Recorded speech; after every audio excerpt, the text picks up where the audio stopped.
Madam WIKSTRÖM, please. Thank you, Mrs. President. My question to the presidency is very simple. Why do you allow an extremist group of minority member states to block an absolutely necessary proposal in order to ease the pain and the suffering of 120,000 persons? You should have voted and got a qualified majority on this. That would have been deliverance. Secondly, my message to you is equally simple. The EU does not at this position need unanimity. We need unity today in the European Union. We need action. We don't need any more blah, blah, blah. We need a concrete action. There are people out there suffering in hundreds of thousands on our continent. We cannot support this anymore. It's high time for the third out of the three institutions to deliver at this moment.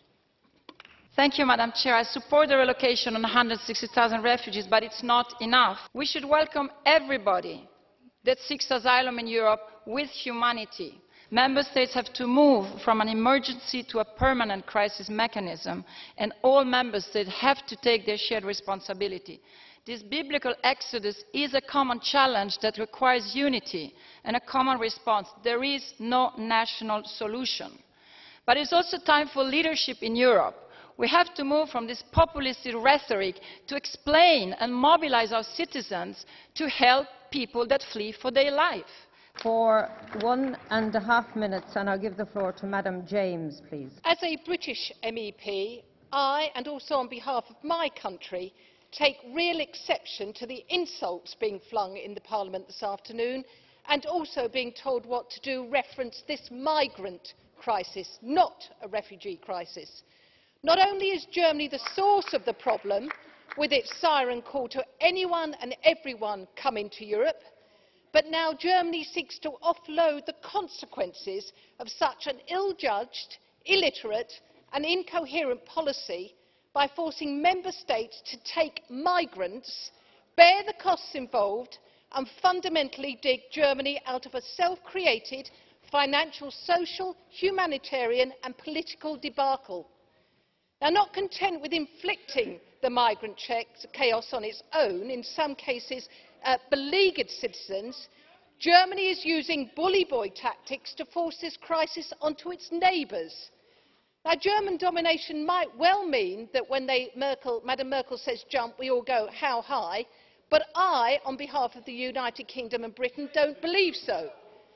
Now, note that Germany has already made veiled threats about cutting finance to EU countries which object to these demands. It's threatening financial penalties on countries that won't cooperate, and it's seemingly endorsed a €780 million budget. Well, quite frankly, ladies and gentlemen, this is a serious matter, and it's one for sovereign national parliament decision, not the Mickey Mouse in decisions in this chamber. Thank you. For 1 minute, Mr. MARUSIK, please. Pani Przewodnicząca, Szanowni Państwo, przede wszystkim musimy... Ladies and gentlemen, President, we must be careful so that we do not get carried away by emotions. Let us stick to the common sense. Let's call things by their name. This is not a spontaneous event that so many people have decided to come to Europe on the same day. This is a very long-lasting process of flooding Europe with migration waves. Europe was attacked by this wave. Had they not been welcome, there would be no debate here, and perhaps we would all want to have the maximum number of refugees and immigrants. It would be a joy for every member state to receive as many as possible, but we know that it is not, and that we all try to defend ourselves, and every member state has the natural right to defend itself. And if we're having those ideas of forcing it upon any member state, this is only a pretext which may lead to conflict within the European Union, and this is absolutely inadmissible, because everybody has got the right to defend themselves. Rede vor den Abgeordneten dieses Hauses. Now we've heard a lot which has been outstripped by reality. Schengen has been interrupted, and a quota can only function if there are border controls. The German Chancellor has sent out a wrong signal to people who started coming from these countries. And now she's pointing the finger of blame to other countries. They've got to bear the consequences of what she said. She said that in a few years Germany would change so as to become unrecognized. She did this without a debate of the people. It's intolerable. And also she's expecting other countries to go along. It shows how out of touch with reality the Chancellor is. The only way to cope with this crisis, it has to be a European way. That is what is desirable. Given the massive numbers of refugees, the solution has to be found outside the borders of Europe. We must work together to create safe areas in the crisis areas. Thank you. Is Madam Moyer. President, the European Union, with Germany in the vanguard, has been dealing with refugees, and now we're seeing hundreds of thousands of people who've come in and hundreds and thousands who will be following. And in spite of the asylum tsunami, in spite of the terrorists who've been allowed in, the European Union maintains its fiction of open borders.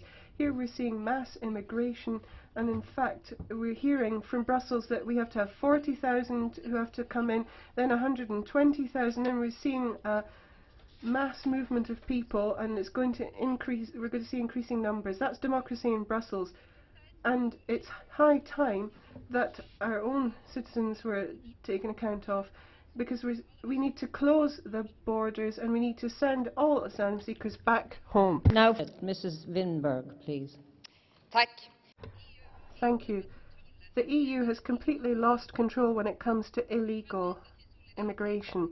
Now we're talking about showing solidarity to refugees who've come to Europe, and in that context Angela Merkel in Germany said a few weeks ago that this would have implications for the Dublin regulation, and she actually allowed for the refugees to come in, and a lot of people praised her for this.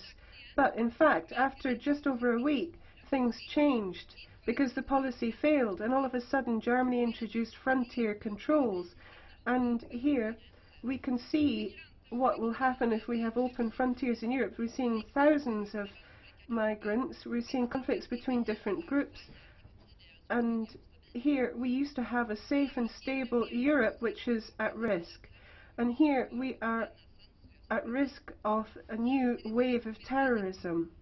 At the same time, we're seeing people who are living in refugee camps, and they are at risk of suffering from famine, and here we're seeing in fact 40% drop in rations being made available to people. How is this kind of thing possible? Thank you. For 1 minute, Mr. Fontana.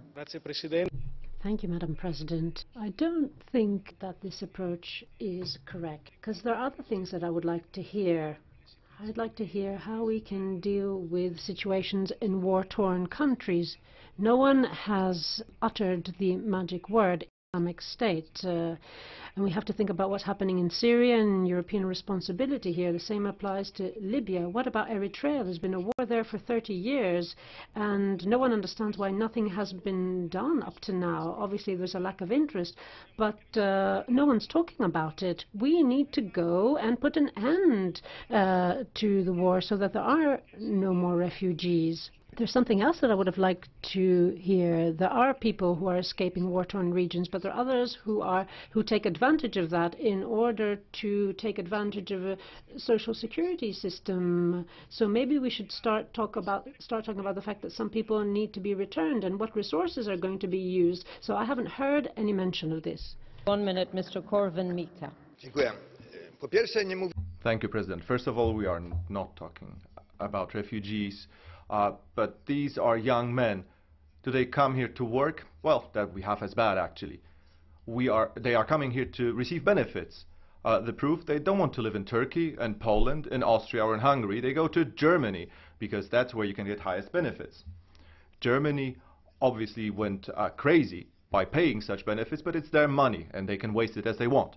But Germany now demand from Poland that we set up German concentration camps in Poland back up again, and that we keep these people by force in Poland, but they flee. And now I would like to ask Mrs. Merkel, when they cross the border, should we shoot them?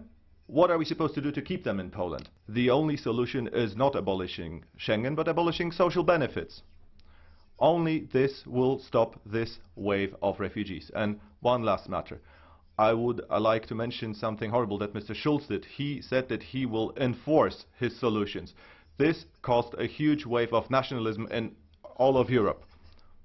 The microphone, thank you. Just to say, colleagues, I will be referring some of your comments made in that address to the President.